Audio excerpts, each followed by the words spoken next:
5 years ago, a now deleted user posted this in the Metallica subreddit, a St.Anger CD with alternative cover art that they found in Walmart.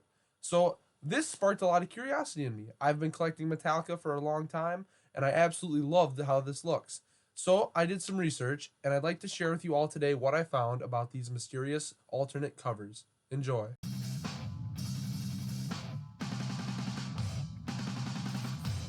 So in 2004, the anticipation for Metallica's new release was through the roof. Everyone was curious to see what the new album would be like after such a tremendously horrific production. Everyone knows what Metallica went through in that time. I don't think I need to go over it. I'm sure we've all seen the Some Kind of Monster documentary. But they lost Jason Newsted, James went to rehab, took him forever, and people were very curious to hear this album. And sadly, as we all know, it didn't live up to the hype. But during the production of this album, while the cover was being designed, it was planned to have 4 different variant covers. One blue, one yellow, and one a light green. And so production went underway. All 4 covers were being produced and manufactured and were ready to be shipped out to retailers, which they were. Retailers received all 4 covers to sell. But for some reason, a few days before the album's release, they decided to completely recall the alt covers. We don't really know why, and I don't think we'll ever know the reason. It's very disappointing. The St.Anger Wikipedia discusses the variant covers for a little bit. It just, goes over what I've already said. Or, 4 different covers planned, yada, yada, yada. So let's see what the Metallica website has to say. Let's check this out. Wow. This is helpful. So if all the covers got recalled, then how did this dude find one? Well, some places didn't send them back. Some kept them and sold them against Metallica's wishes. And if you were lucky enough, you managed to get your hands on some. So this is really cool. I think what probably happened is Walmart had it, they never sent it back, they didn't care, and 2015 or so, they were digging through old stock CDs they needed to sell, they found it, just popped it on the shelf. And who knows, maybe someone else can find one of these. Maybe there's still hope. The other day I was having a discussion on Reddit with a few users about this album and the variant covers in preparation for this video, and a user by the name of Metallica left some really nice comments. There were 4 variants, all printed, then recalled in favor of the orange one. Some made it into the stores. They are highly coveted. Had I known, I'd have held on to the box slot back in the day when I worked at a music store before shipping them back to corporate. The yellow and purple one is the only other one I've seen IRL with my eyes, and when it came out and I sent them back. There's debate if the other 2 made it to print. Man, he should have held on to them.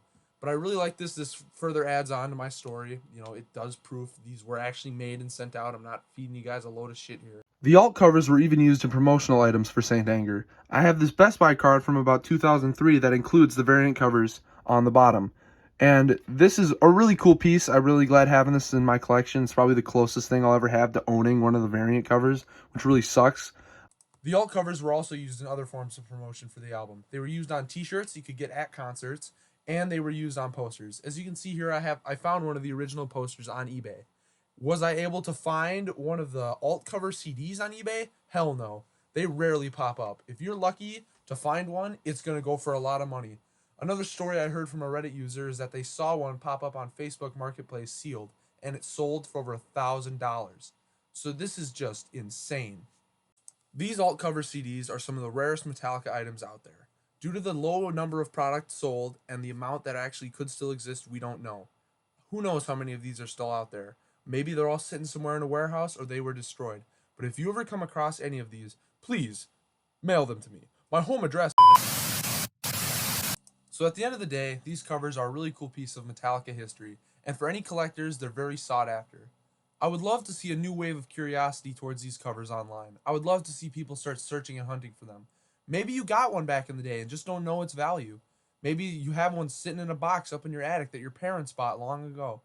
Look for them, search for them, try and find some online, and please let me know if you have any cool stories about them down in the comments. I really liked researching this topic. I had a lot of fun making this video. It's my very first, not the best at editing. We'll see how this video even does, but thank you, and keep rocking, guys. From the top-selling metal rock band Linkin Park, here are Chester Bennington and Phoenix.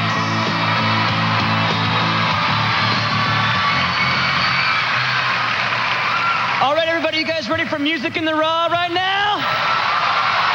Are you ready for the gods of heavy metal? Are you ready for a full-scale assault on the senses. All right, people, I think you're ready for Metallica